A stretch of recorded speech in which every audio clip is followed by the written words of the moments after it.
Hey guys, welcome back to my annual video. Yes, I changed my character Big Whoop. We're all super familiar with how terrible the ads on YouTube and social media as a whole have been for probably over a decade now. However, a large portion of the videos looking into this issue usually only watch the ads and never investigate any further. With today's videos, I wanted to change that. What I wasn't expecting was that this investigation would lead me down an extensive rabbit hole that is what I believe to be the largest scam active on YouTube right now. This video sets out to explain why these ads are scams, to determine how these scams operate, and to ask the question of why YouTube actively allows these scams to prey on their users. Let's not waste any more time here and get started. We're starting with a classic today. Here we have a certified rapid IQ test. Certified by whom? We don't know. Even after looking into this, I still have no idea who they're certified by. Are they certified by themselves? Take our IQ test and discover your real score in just a few minutes from My IQ. In the advertisement, the first Google image result for Nikola Tesla stares at the user, beckoning them to learn more about their brain power. He thoughtfully explains, 1 to 2 correct equals IQ 85, 3 to 4 correct equals IQ 90, 5 to 6 correct equals IQ 100, 7 correct equals IQ 110, 8 correct equals IQ 120, 9 correct equals IQ 130, and finally, 10 correct equals IQ 150 plus. You know what? I think I'm falling for the charm of Nikola Tesla car brand. I think I'm going to take this test. So one thing you'll notice immediately is that the questions suddenly jumped up to 40 total instead of just 10. Or I guess interpreting the ad differently, if we get at least 10 questions correct out of the 40, we'll all be big brains and have 150 plus IQ. And since all these questions are multiple choice, it's basically guaranteed that we'll reach that quota. It's good to know that literally almost everyone who takes this test is within the 99th percentile of IQ. That math sure maths. Okay, I'm being facetious here. Obviously the ad was just being clickbait to make it seem like taking an IQ test is much easier than it actually is. Yet, despite all that, the IQ test on this website is still ridiculously easy. It starts off with these fairly well-known riddles and trick questions that I definitely didn't click the wrong answers to while recording footage for this. No! Still, what a terrible way to measure intelligence. A person already knowing all the answers beforehand because they've heard these riddles before will get the exact same score as someone who's able to correctly reason through all the questions. Next, at question 4 out of 39, yes, you heard me right, apparently one of the questions had the call-in sick today, we get asked this. I prefer learning through hands-on experience. I'm sorry? This is a subjective question. There's no objective way to measure differences in preference. Also, what does this have to do with IQ? After that, these elementary level math and reading questions appear. You're probably thinking, this looks nothing like the IQ tests I've seen before. Well, it turns out those pattern types of questions you're thinking of don't appear until number 11 out of 39. And even then, the way these pattern questions are set up is way different than you'd expect. Instead of choosing the correct option that continues the pattern, emphasizing logical thinking, it's instead more like a jigsaw puzzle. And the now familiar question arises in my mind once again. What does this have anything to do with IQ? Like I said, this is practically just a jigsaw puzzle. Anyone could do it if they look at it close enough. It doesn't require much logic or reasoning. And it doesn't help My IQ's case that most of these pattern questions are ridiculously obvious. Like, look at this for example. Even a worm could probably figure out what the answer would be to this one. Why does one of the answers have 2 holes? Why is one of the answers cracked? Who would click these? Finally, throughout the test, we get interrupted by these annoying pop-ups whose only intent is to suck up to the quiz taker in an attempt to make them feel like they're smarter than they actually are. I also believe that's the reason the quiz questions are so easy. Wow, these IQ test questions were so easy, I must have 150 plus IQ or something. This doesn't seem too malicious at first until you realize that the end game of all this flattery is to convince the user to pay them $1 in order to get the results. Combine this with the sunken cost fallacy and ding ding ding, you have a winning combo bound to generate a long list of delicious, delectable credit card numbers. Do you see where this is going? It doesn't take 150 plus IQ to figure it out, I'll tell you that much. If we go to the Trustpilot page, it seems legitimate at first glance. 4.1 stars out of 5 isn't bad. However, we can find further proof in the positive reviews that all this company does is glaze its users, sacrificing legitimacy in the process. A very common theme throughout these reviews is that the person taking the test expected to get a low score, but instead got a score significantly higher than what they expected. There's not a single review where the opposite is true. It seems everyone here have been secretly geniuses this entire time, and we were all none the wiser. Take this review from David, for example. I just enjoy seeing what your tests rate me. I am pretty sure it's in the higher 130s though. I've fed your results into my Gemini AI, my Grok AI, and my ChatGPT AI, and asked them to look through all of our chats and then take into account your results, analyze them all, and calculate new results based on much more information about me and my knowledge through deep conversations. And all 3 results were in the high 130 range.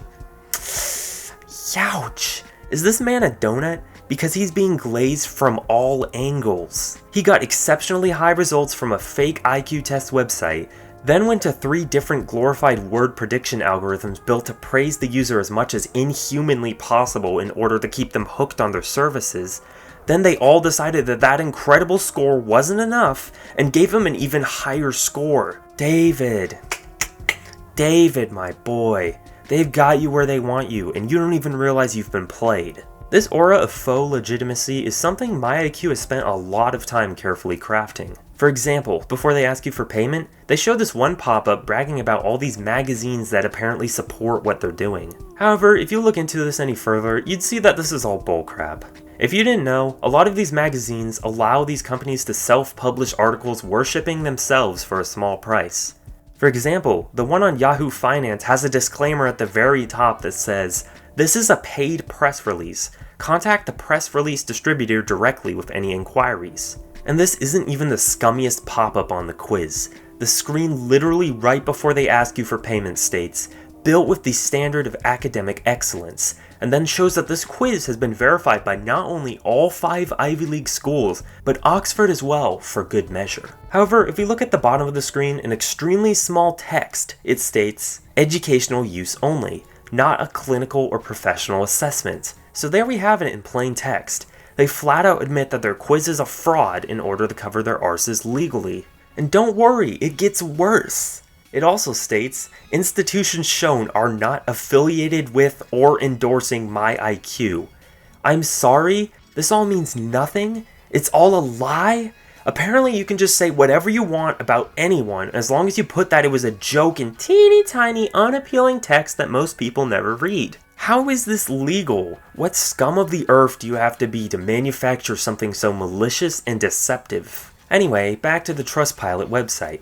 YIIK has a 4.1 star rating, right? Seems legitimate, right? However, if we scroll down, we can see a people also looked at section where we can find 2 old domains YIIK used to use, or possibly other scams that went under the same name, it's hard to tell. And they're both rated 1.1 stars out of 5. Huh, very interesting. The 1-star reviews on all 3 pages paint a similar picture, which leads me to believe that these 3 are all the same website. As it turns out, that $1 fee to view your IQ test results actually signs you up for a trial, which, when it expires, charges your bank account $30 every single month. Maybe giving them your credit card info earlier wasn't such a wise decision. Now, do they warn you about this? Technically yes, but it's that tiny text hidden at the bottom of the screen that people with vision issues can't read once again. This seriously should be illegal. Why is it not illegal? This scamming is such a large part of their business model that if you search YIIK, the literal second result is the page on their site that has to do with canceling their service. And according to a few reviews, canceling their services doesn't even work sometimes.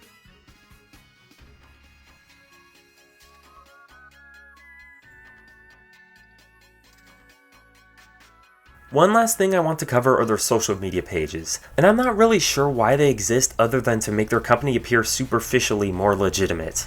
Firstly, their subreddit is just full of their own posts, which are just boring millennial memes vaguely related to intelligence.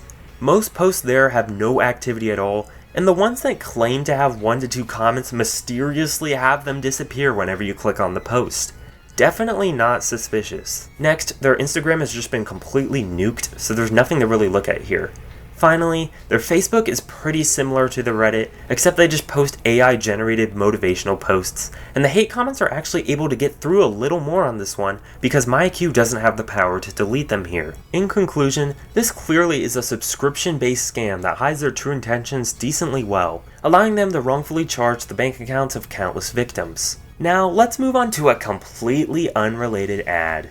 The second ad we're going to be looking at today is about romance, something I desperately need in my life. I've never had a girlfriend before because I'm a strong, independent woman who don't need no man, but luckily, Hint Soulmate is here to help me out. Place your finger on one of the hearts to get your soulmate's initial. I'm not sure why they made that the caption. I feel like everybody knows that clicking on different spots of the ad doesn't lead to separate outcomes. Also, I'm not sure why the background is a sad, rainy window. Shouldn't people be happy that they're discovering who their soulmates are? Maybe the person who made this ad discovered that they were too late and their soulmate already died. Well, you know what they say.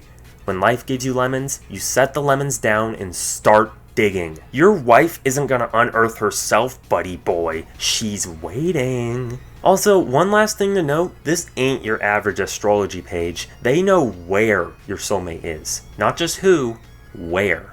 They will drop the exact coordinates of her location right now for a small cash fee. Imagine you pay for it and they give you her coordinates while she's on vacation. That would suck. Starting off on their webpage, we have a photo of a blurred man that claims to see the face of my soulmate. Apparently, 87.3% of users said that it felt familiar, which means absolutely nothing.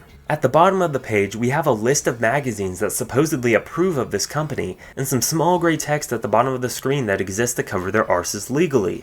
What? You're saying this website seems a little familiar to you? Poppycock.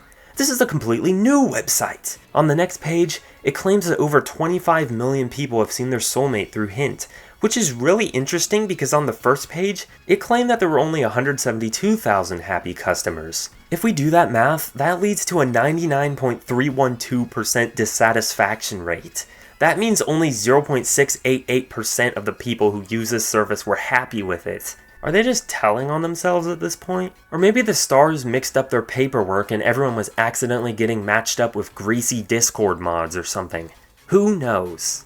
I find the first two questions, asking for both your gender and the gender of your attraction, to be pretty interesting. If they're using the powers of the stars or whatever to definitively find your true soulmate, why would they need these clarifying questions? Wouldn't the stars already know your sexual attraction? That's a weird sentence out of context, but you get my point. The whole astrology thing also brings up the destiny versus free will debate, but that's not what we're here to discuss today. I actually do plan on making a deep dive video on astrology at some point in the future, so stay tuned for that. The next question also evokes a lot of the same points I made about the first two. The answers to this question about age range are pretty interesting though. All of the teenage girls taking this quiz are going to be forced to date someone who is, at the bare minimum, 20 years old. You know, the greasy Discord mod theory is starting to earn some merit. Also, the 50 plus age range is way too wide. There's a massive difference between someone 50 years old and someone 90 years old. Question 4 is the first one involving personality and not physical traits, and asks us to pick between kindness, loyalty, intelligence, creativity, passion, and empathy. What, I can't have everything? After answering this one, the website shoots me a pop-up complimenting me for the decisions I've made thus far. Sounds familiar? Nah, you're just crazy. The rest of this quiz is basically just asking the same pointless questions, rinse and repeat. There's not really that much of a reason for me to go over this at all. It again begs the question that if the stars already know who I need to be with, why do I have to answer all of these questions? They serve no purpose and are really just wasting my time. Or maybe the stars just lost track of everyone born on each day, and have to ask clarifying questions in order to jog their memory about who you are. Once all of the questions have been answered, we're sent to the section where we have to watch a progress bar as several pop-ups jump up at the screen, asking inane questions that don't appear to be relevant to the outcome. I didn't say this earlier for pacing reasons, but this draws another parallel to YIIK, where basically the exact same thing occurs. I want to draw attention to the last of these pop-ups, which claims that something shocking has been found by the stars as they search for my soulmates. I don't want to jump the gun, guys, but greasy Discord mod theory.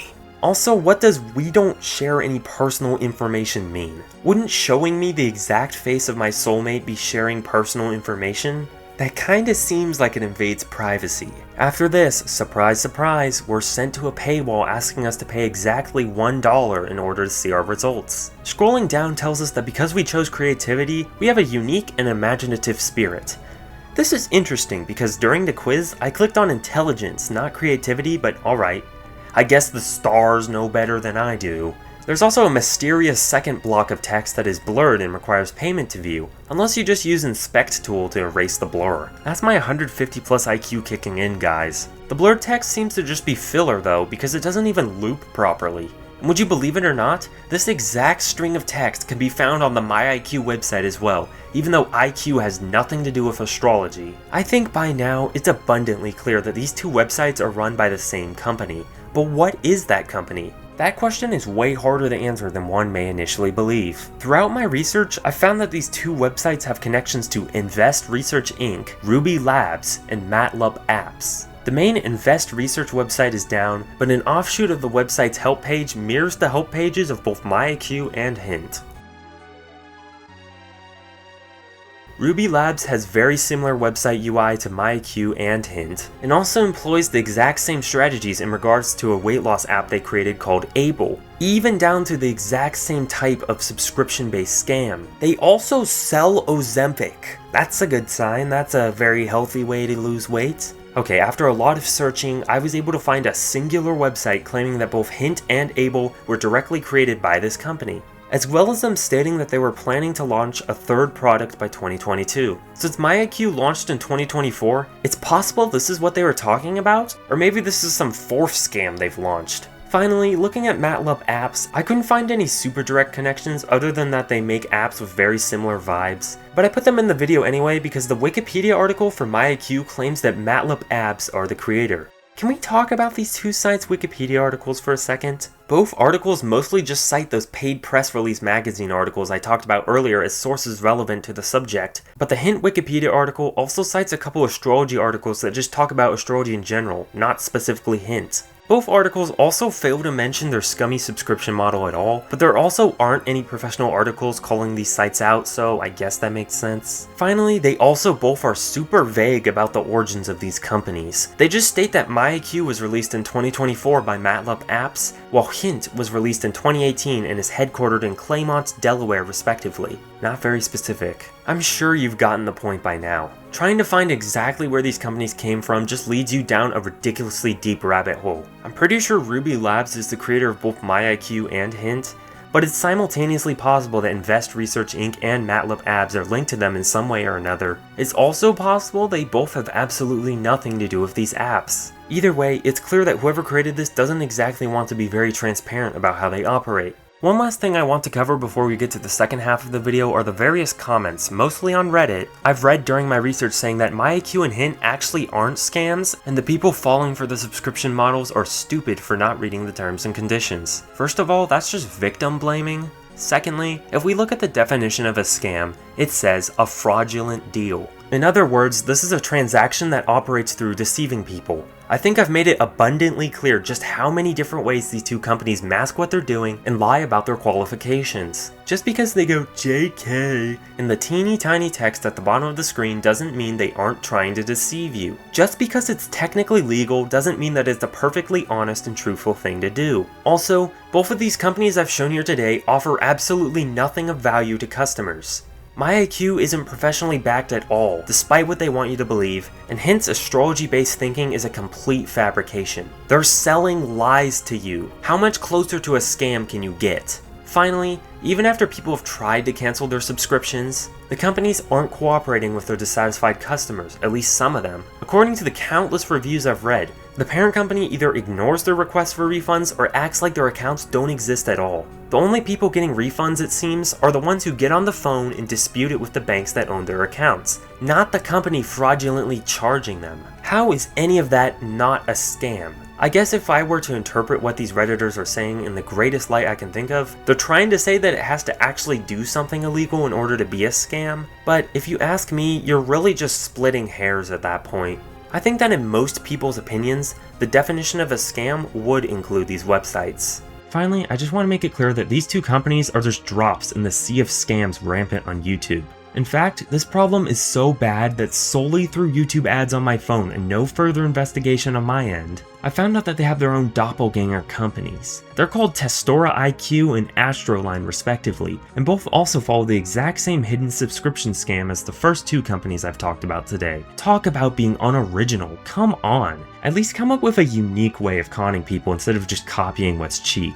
All that's left for us today is to go back to the start. The way people found out about these sites in the first place. Since these websites are scams, there's not really any way for them to generate traffic organically through word of mouth. Because everyone who takes these quizzes isn't going to want to tell their friends to go visit and purchase the scam that they just fell for. So how did I find these websites again? Through advertisements I saw on YouTube. This has been a very well-known criticism of YouTube for several years now. They unfairly punish creators over the tiniest things, or even for no reason, thanks to AI, and yet they have basically no limits for the people purchasing advertisements. Isn't that fun?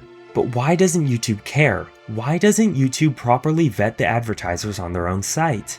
Why doesn't YouTube change for the better? I think a more fair question is to ask, why should they? YouTube has done much worse in the past and suffered no long-lasting harm to their user base, so why should this of all things negatively affect them at all? They basically have a monopoly over the video sharing market that has only slightly eroded in the past few years due to the rise of short-form video content. Even though it's technically not an actual monopoly, as they do have competitors, most average people still wouldn't touch any of the alternatives with a 10-foot pole. One possible reason is because of the heavy connotation these competitors have with politics and the alt-right. These are the websites where people banned off YouTube flock to. Another is that YouTube is really the only video sharing service that appears in Google search results. I don't think I've ever seen any of YouTube's competitors appear in the Videos tab even once. I guess a short addendum is required for this point now that Google is replacing its search function with AI, and people are getting pissed off and moving to different search engines. My point still stands because these competitors still basically only show videos from YouTube. With how popular YouTube is compared to its competitors, if these websites wanted to show videos from YouTube alternatives, they would probably have to go out of their way to do so, and why would they want to do that? However, I don't believe either of these reasons completely explain why YouTube alternatives don't stand a chance against Google. Instead, it's because, for most genres of video content, YouTube has a significantly wider selection of creators to choose from compared to its competitors. Why leave when everything you want is right here? From the creators' perspectives, we can see a similar story. Why create content for these other platforms when the potential audience you could have on YouTube is exponentially larger? It's a self-perpetuating cycle of audiences chasing creators and creators chasing audiences. From that line of thinking, it seemed like all of the mainstream social media have absolutely no chance of being dethroned ever. But this clearly isn't the case in the real world. It's happened before with sites like MySpace and Tumblr. It's possible for the cycle to be broken. So what causes the decline of social media platforms anyway? There's two main ways to go out. Either you suffer a slow decline over a period of several years, or your user base rapidly seeps out of your grasp across the course of a few short months. Today, we're only going to be discussing the latter. There's a lot of crossover between the two groups, so if I went over both, I'd really just be repeating myself. I'd also like to believe that the average viewer is smart enough to be able to draw all of the connections themselves. You don't exactly need 150 plus IQ in order to hold a crayon. At the end of the day, a slow decline is just a much less exciting variation of a fast decline whose causes are slightly less apparent. So what causes a massive proportion of a social media site's user base to suddenly drop a platform in favor of another? Or, as I'll be calling it for the rest of this video, a social media exodus. From my research, there are two conditions required for one to successfully occur. If either is partially or completely unfulfilled, the exodus will ultimately not succeed, or at the very least, not to the fullest extent that it potentially would have been able to. Condition 1.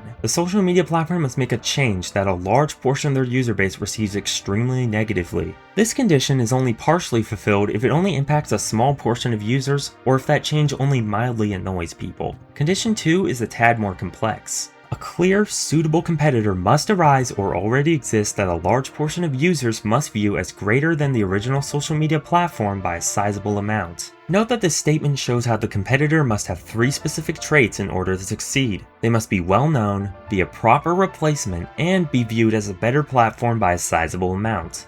If only some of these subconditions are fulfilled, the condition as a whole will only be partially fulfilled. Also, by a sizable amount, I mean that it's enough of an improvement that said portion of people would be bothered to move all of their content and community to the new platform. Moving to a new platform and leaving an old one behind is a decision that requires a lot of effort and commitment, and it's basically a soft reset to your social presence and status. Plus, humans are pack animals, so if someone wants to move to a new platform, but all of their friends are not moving, the chances of that person actually making the move on their own are pretty low. This person would probably most likely try to convince their friends to make the move with them, and these friends are unlikely to want to do so if they didn't have any reasons to previously. Getting people to leave a platform is basically all or nothing, with not much in between. It reminds me of a titration curve. Also, just to clarify, by all or nothing, I don't literally mean that every single person will either leave or stay on a platform.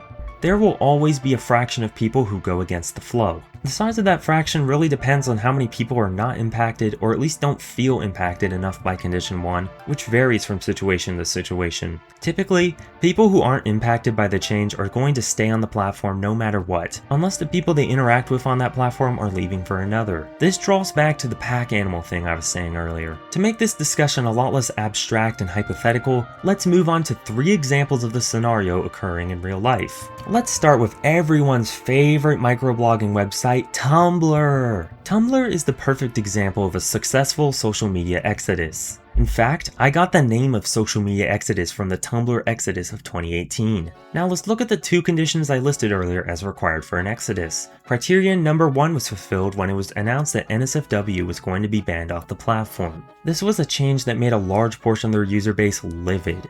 Next, criterion number 2 was fulfilled by Twitter. There were also a couple other social media that fit into this gap to some extent, but we won't get into that for simplicity's sake. While it functionally is fairly different from Tumblr, it was still part of the microblogging genre. Plus, both Tumblr and Twitter were left-leaning, so it made the move all the easier since both sites, generally speaking, had similar political ideologies. Therefore, since both criteria were fulfilled, this led to a simultaneous rapid decline in Tumblr and a growth spurt in Twitter starting at the end of 2018. By the way, I'm obviously not saying that these are the only factors that caused the respective declines and growths. Clearly, Twitter also experienced growth due to the pandemic, but even before 2020, we can see Twitter's user count suddenly jump up after a multi-year decline. And now moving on to Twitter for my second example, this time of a failed social media exodus, at least as a whole.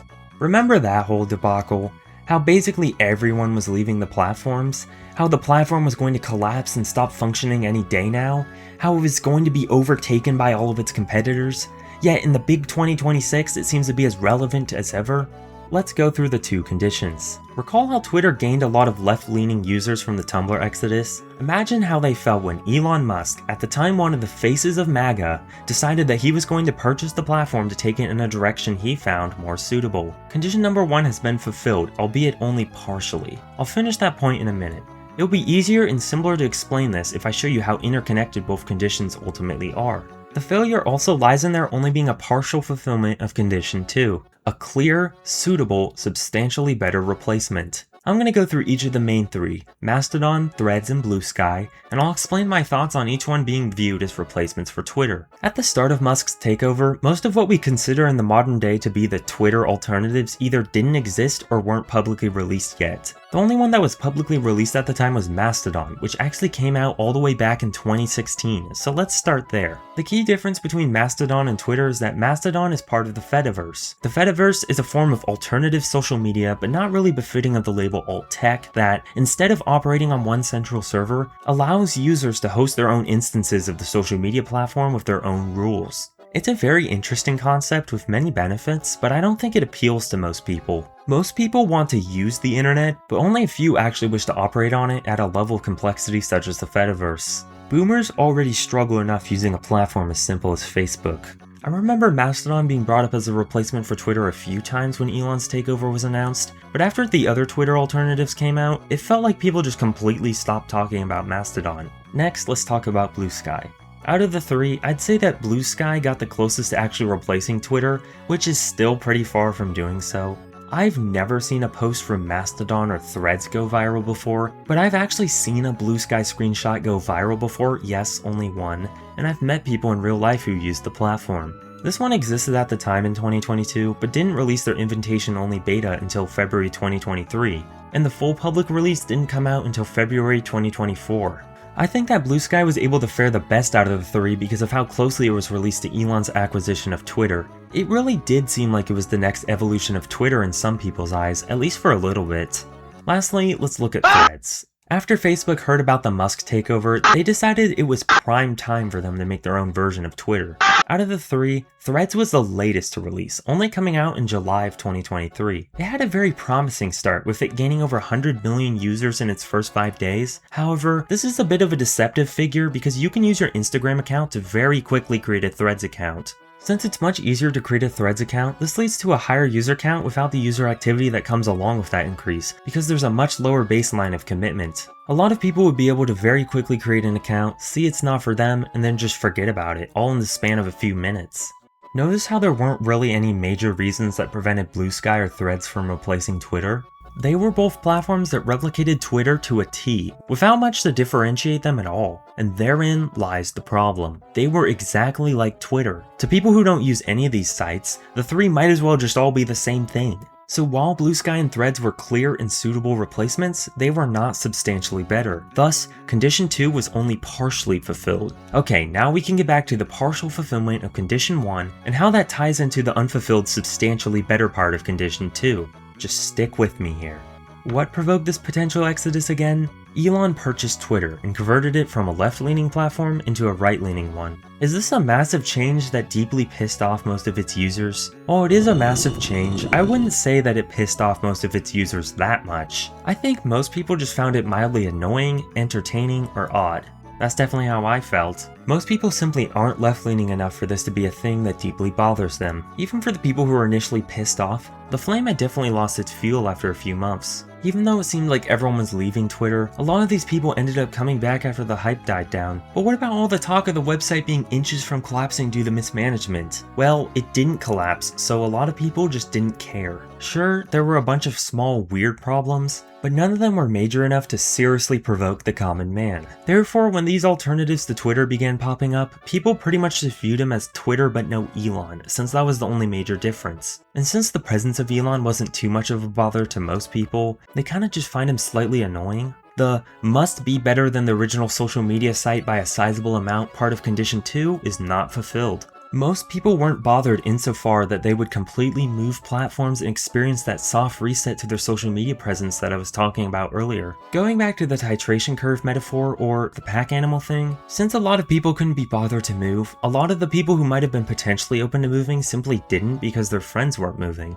Both analogies really communicate the same thing. My last point, comparing it to the Tumblr exodus, adds a bit of nuance to Condition 1. If you think about it, there are two subcategories of social media slip-ups, which I call decline of a service and loss of a service, respectively. The Tumblr exodus represents loss of a service. NSFW was completely banned off the platform, so if people wanted to access that, they would be forced to go onto another platform in order to do so. This can be compared to the weird problems caused by changes to Twitter from Elon during the takeover, which would simply be a decline in service. The website is still usable for all of the same services it had before, so it's much more difficult for people to actually want to leave the original site as compared to a scenario where some of the services are actually being taken away. And thus, concluding example 2, that is why Twitter is still relevant today despite the two conditions both partially being fulfilled. A few people did leave the platform, but it didn't harm its user base at large.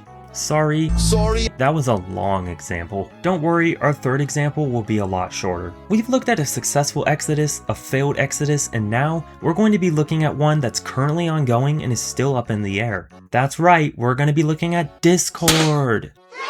Discord had already gotten on my and other people's nerves due to their behavior on social media, data collection, defending of cub art, and unfairly banning people for joking about being 12 years old. So when they announced they were adding age verification to the platform, it became the breaking point for a lot of people. I've already seen countless posts from people heralding the end of Discord. The backlash was literally so bad they delayed their addition of age verification to the second half of 2026, which is actually coming up pretty soon. Uh-oh, I better get this video out and fast. As much as I want to give a definitive yes or no answer as to whether a social media exodus will occur in this case or not, I really can't. Conditions 1 and 2 are both still up in the air. For condition 1, while it definitely could go as badly as the prognosticators are saying, it also could end up being a lot less bad than one would imagine. In the best possible scenario, this age verification wouldn't affect the average user that much, and only really targets those who use Discord for NSFW purposes and don't want to verify their age. But even then, for that fraction of users, this brings about a loss of service scenario, rather than just a decline in service, which forces all of these NSFW consumers who don't want to send in their IDs off of Discord and onto alternatives. It's basically Tumblr all over again. For how many people that would theoretically be, I really don't know. It ultimately depends on how intrusive the age verification process will be when they finally implement it. They did release a blog post responding to the backlash and attempting to go in depth on how the age verification will be implemented, but obviously they would want to make it come off as mild and unintrusive as they possibly can, so it's not exactly an unbiased source of information. In the worst case scenario, the age verification would be so intrusive that it pushes even SFW only users off the platform. That would almost guarantee a social media exodus, but I want to believe Discord isn't that stupid of a company. However, on the other end, I also don't believe that age verification will be completely cancelled due to several countries enacting laws that force age verification to be a thing. Condition 2 is a bit more definitive.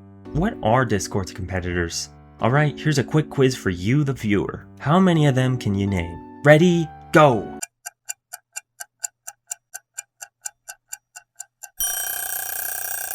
Alright, how many of them did you come up with? For people who haven't gone out of their way to look into this previously, which includes myself, you probably either couldn't think of a single one or you could only name TeamSpeak. There's a good chance you don't even know anyone who actually uses any of these alternatives either. I know quite a few techie people in real life, the group of people most likely to use alternative social media, and all of them just use Discord as far as I'm aware. I'm not going to go super into all the Discord alternatives here because I would just be repeating myself, so I'm just going to summarize everything really quickly.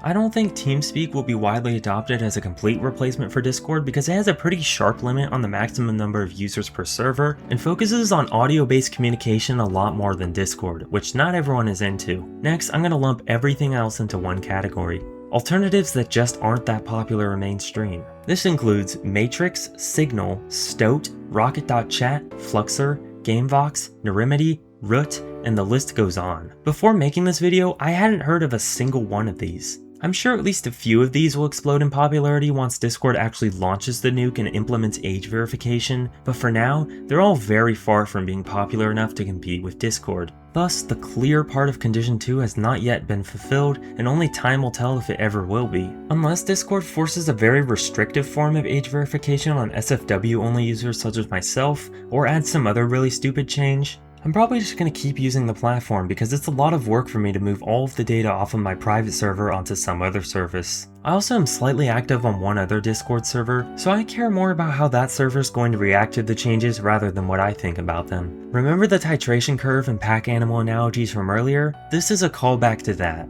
I'm one of the people who goes with the flow, where everyone else seems to be headed.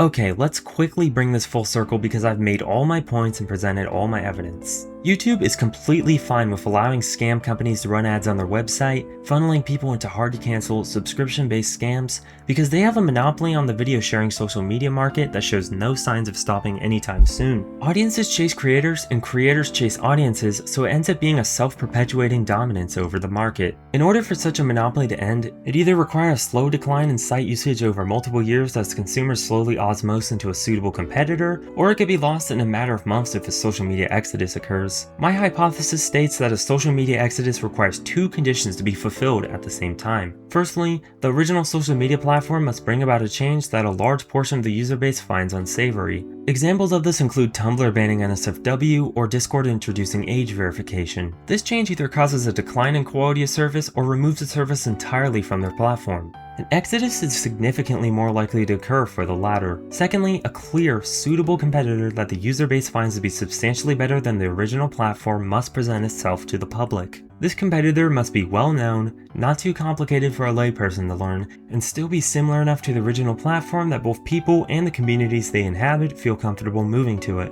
An example of this is Twitter being a competitor to Tumblr in the microblogging subgenre of social media. It only became viewed as substantially better once Tumblr banned NSFW off their platforms, creating a lack of service for NSFW in their platform that Twitter was able to fulfill. This shows how conditions 1 and 2 are linked to an extent. If a social media exodus is a bomb, condition 1 is the fuse, while condition 2 is the actual explosive. Ultimately, I think that a social media exodus is unlikely to occur on YouTube because while they make horrible decisions for the platform every other Thursday, no true competitors have risen to stand up against YouTube that most people view as substantially better than the original platform. This condition would be near impossible to fulfill because of how big Google is as a company. Google can afford to host the billions of videos uploaded on their platform, which is something the small companies running YouTube's direct competitors aren't able to do. I think that a true competitor would only be able to rise if another mega corporation decided to sink a large amount of time and money into creating their own video sharing platform, which doesn't seem very likely, at least in the current state of the world.